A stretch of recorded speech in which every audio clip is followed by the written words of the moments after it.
আমি ভ্যান চালাই দেবীপুর থেকে বামুন্দি থেকে মানে বিভিন্ন জায়গায় আমি যাই। ওই সেদিন হইলো আপনার ওই দুটা লোক আসলো, আসার পরে বললো ভাই আমি ক্যাম্পাড়ায় যাবো। আমি বলছি আচ্ছা ভাই ওঠেন যাবো। যাওয়ার পরে ওদের নামাইলাম, নামানি পরে ভ্যানের উপর ওরা চারটা দুল ছিল।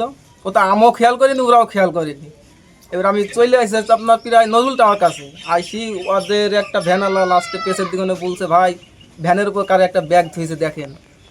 পেছ পানো ঘুরে দেখছি ব্যাগ আছে। ব্যাগটা আমি তুইলি ঝুড়ির মধ্যে থুইলাম, থোয়ার পরে খানটিক পরে যাই দেখছি ওই ভিতরে চারটা দুল। আমি দেখছি 12টা পর্যন্ত আমি পকেট করে নিয়ে বেড়ালাম, খোঁজ হলে দিয়ে দেবো। কোনো খোঁজ টোজ হলো 12টা বাজতে বাড়ি চলে আসি, আসি গোসল টোল করি, খাওয়া দাওয়া করি, নামাজ পড়তে গেছি। নামাজ পড়ে আসি মাঠে ঝালে বীজ দিতে গেছি। বীজ দিয়ে আসি মাঠ বামুন দিয়ে গেছি আবার ভ্যানটা নিয়ে। দিয়ে দেখছি মাইকিং করছে। মাইকিং করার পরে আবার বাড়িতে আসলাম, আসি দুল দুটা নিয়ে গেলাম। নিয়ে যাই পলাই ভাইকে আমি বলছি ভাই এই ফোন দিলাম, ভাই আমি এই জিনিসটা পাইছি, ফেরত দিতে আইছি, আপনি আসেন। যে পলাই ভাই বললো দেই করে আসি, আমি তাড়াতাড়ি আসি।